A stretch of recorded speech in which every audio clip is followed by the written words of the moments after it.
The rumors and speculation about Pastor Clarence McClendon, one of the most controversial figures in modern church, have been going on for years. But now, after keeping quiet for so long, his wife has finally spoken out, and what she said is shocking the gospel community. Could the rumors be true? Could the rumors be true? Is this the scandal that will finally bring everything down? Stay with me, because what you're about to hear will leave you speechless. His name alone stirs debate, admiration, and controversy. He has built an empire in the church world, preaching powerful sermons and presenting himself as a man of unwavering faith. But behind the polished image, behind the grand stages and the expensive suits, lies a different story that has been kept secret for years. For a long time, rumors have been swirling about him, accusing him of greed, manipulation, and even having secret relationships. But until now, nothing solid had come to light. That is, until his wife, who knows him better than anyone else, decided she could no longer keep quiet. What did she say? Why did she finally decide to speak out? What does this mean for Clarence McClendon's reputation and the ministry going forward? In this video, we'll find out the truth and break down every shocking revelation. Trust me, the details we're about to talk about are much more shocking than anyone could have imagined, so make sure you watch until the end. The very end. Because this story is about to take a shocking turn that no one saw coming. Cool one. But before we get into what his wife said, we need to know who Pastor Clarence McClendon is and how he built his empire. Because, believe it or not, he wasn't always the famous preacher we see today. Clarence McClendon's journey began in a place very different from where he is now. Born with a passion for ministry, he quickly rose through the ranks, becoming known for his powerful sermons and lively style of preaching. In the 1990s, his popularity grew and his congregation grew beyond anything he had imagined. People were drawn to him because of his charisma, his message of hope, and his ability to captivate an audience with just his words. It wasn't long before he went from being just another pastor to a religious celebrity, hanging out with important people, appearing on major TV networks, and living a life that many people could only dream of. As McClendon's wealth and fame grew, so did the rumors. Many people wondered how a man of God could afford such a fancy lifestyle, complete with expensive suits, luxury cars, and private jets, things that seemed very different from the simple beginnings of his ministry. As his bank account grew, so did the rumors about his true intentions. Was he really serving the people, or was he just serving himself? For years, he was able to silence the critics by denying the accusations and continuing to grow his empire. But what no one knew was that even Pastor Clarence McClendon's closest followers would not have seen what was happening, coming. As Pastor Clarence McClendon's influence grew, so did his lifestyle, and that's where the real trouble started. When he first started preaching, he was a simple man who loved spreading God's word.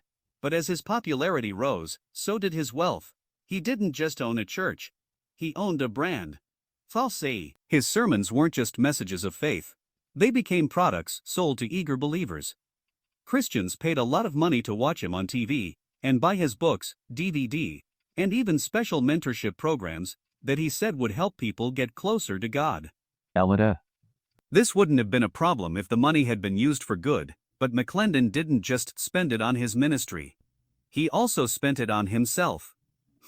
Reports started coming out of his multi-million-dollar doll houses, designer suits that cost more than the average person's yearly salary, and expensive vacations that didn't seem like the humble person he was supposed to be. His private jet was the biggest surprise of all. Here was a man who used to preach about helping the poor and serving the community, but now he was flying in style while asking his followers to give generously to the church. Many people started to wonder if his ministry was really about God or just about making money. Despite all the criticism and backlash, McClendon stayed silent and continued to grow his empire without addressing the mounting concerns. But behind the scenes, the truth was coming out because while he was busy growing while everyone was watching him on stage, his wife was watching something completely different at home. She had a front row seat to everything that the public never saw. The deals, the money, the scandals, and everything else that could ruin the carefully crafted image he had built. When she finally broke her silence, no one was ready for what she had to say. For years, Pastor Clarence McClendon presented himself as a powerful, untouchable man of God. His congregation looked up to him, and his followers were interested in his every word and his lavish lifestyle. As the money came in and the cameras went off, something much more sinister was going on behind the scenes. It started with small whispers that rumors were spreading in the church. At first, these rumors were written off as the envy of outsiders who wanted to be like McClendon's success, but as they got louder, church members started to notice strange things, like private meetings behind closed doors and a growing rift between the pastor and the congregation. Some former members said they felt pressured to give more than they could afford, because McClendon's sermons often talked about planting a seed in his ministry to receive God's blessing. Those who spoke out against the church's financial practices were quickly silenced, removed from leadership positions, or even excommunicated. But it wasn't just about money. There were rumors of women who were supposedly counseled by McClendon in private sessions only to leave the church under mysterious circumstances.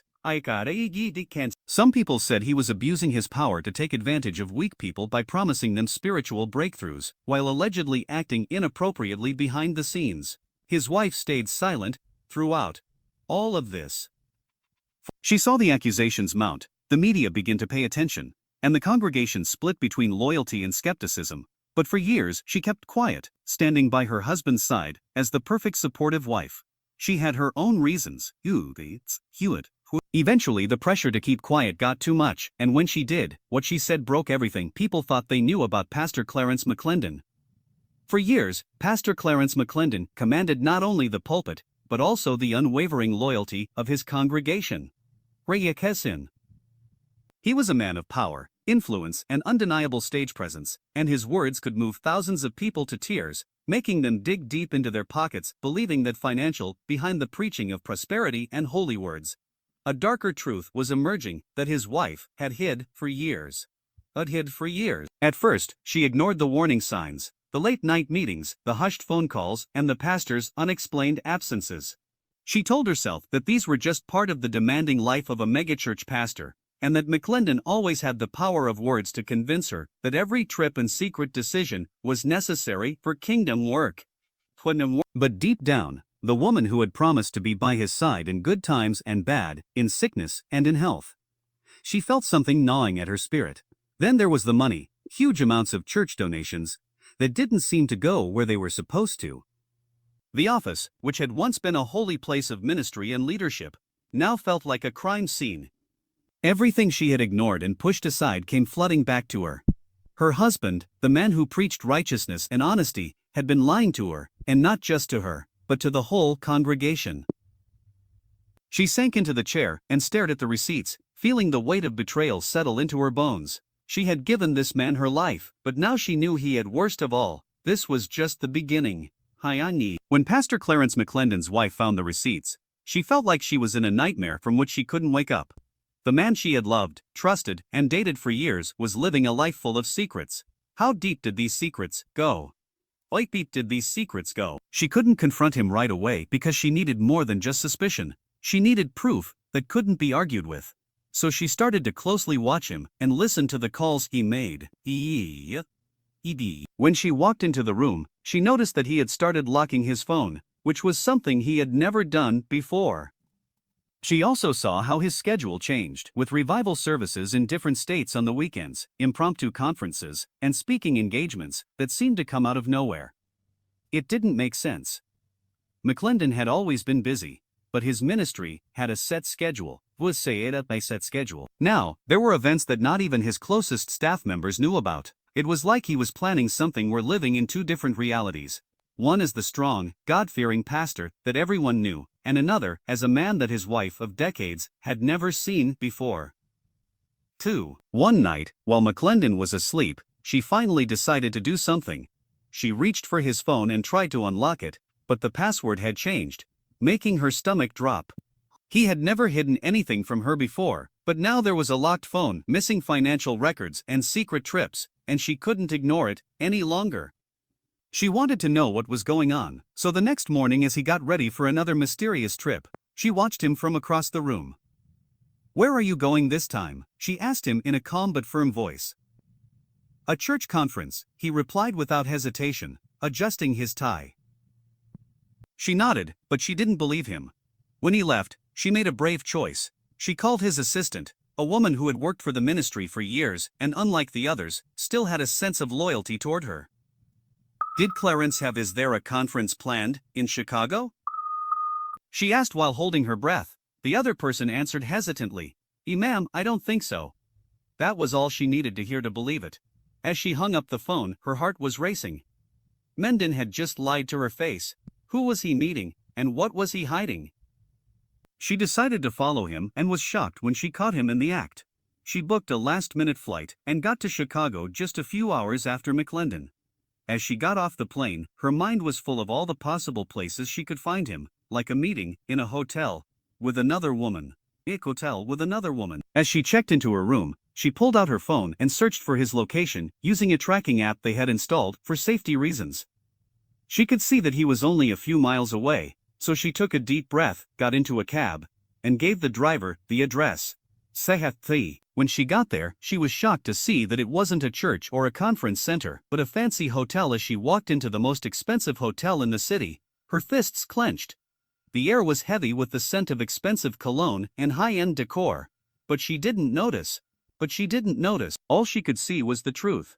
McClendon had lied with every step toward the front desk. Her anger grew as she said, "Excuse me, ma'am, I need to know if a Clarence McClendon is staying here." The front desk clerk hesitated and then smiled and said, "I'm sorry, ma'am, but we can't give out that information."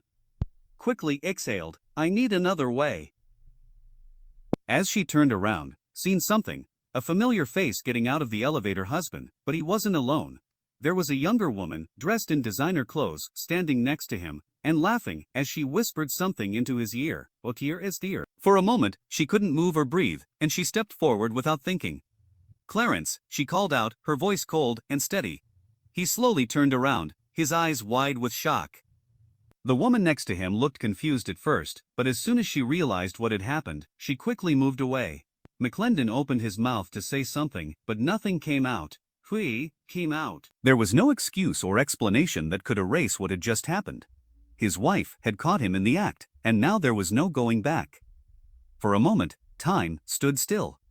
The fancy hotel lobby, the expensive chandeliers, and the polished floors didn't matter anymore. All she could hear was the deafening silence between them, broken only by the faint chatter of other guests walking by. McClendon's face was frozen in shock. His usual smooth-talking charisma, the same charm that had captivated thousands from the pulpit, had failed him at this moment. He was caught, and there was no sermon, scripture, or prayer that could save him.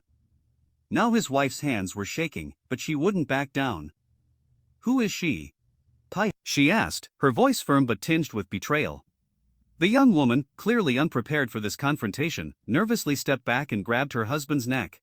She looked at the designer handbag as if it could protect her from harm.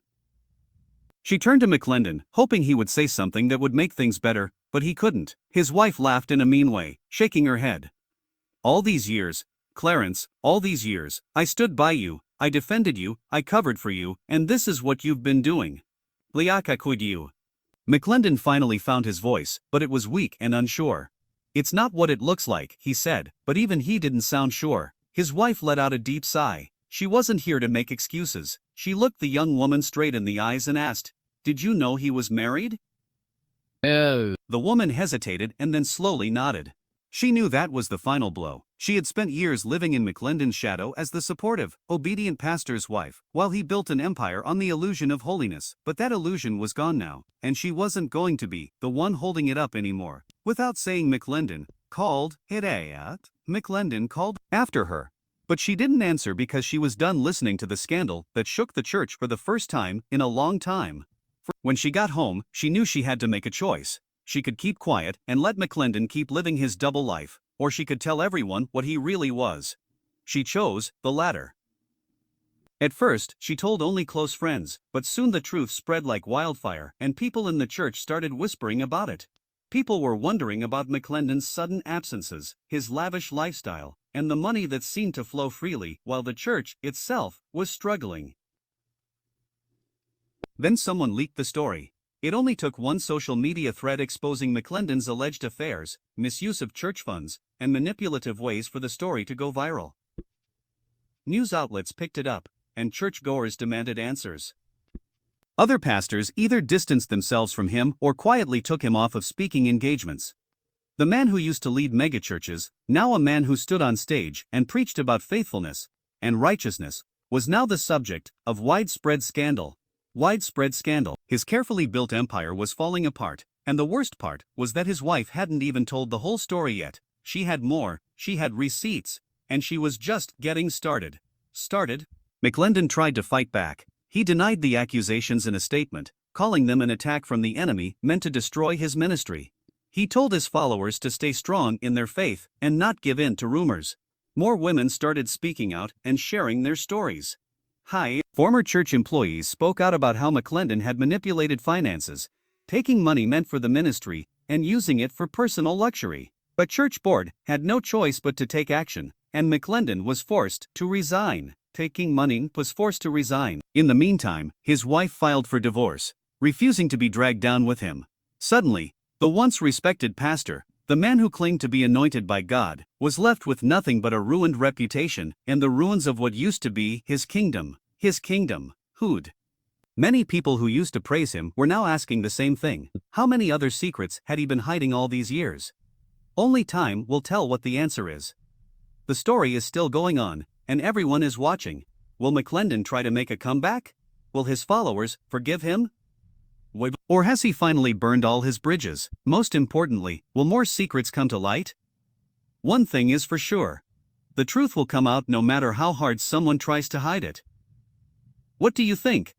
Should McClendon be given a second chance, or is this the end of the road? Tell us in the comments what you think, and don't forget to like, share, and follow for more shocking news. Until next time, stay tuned.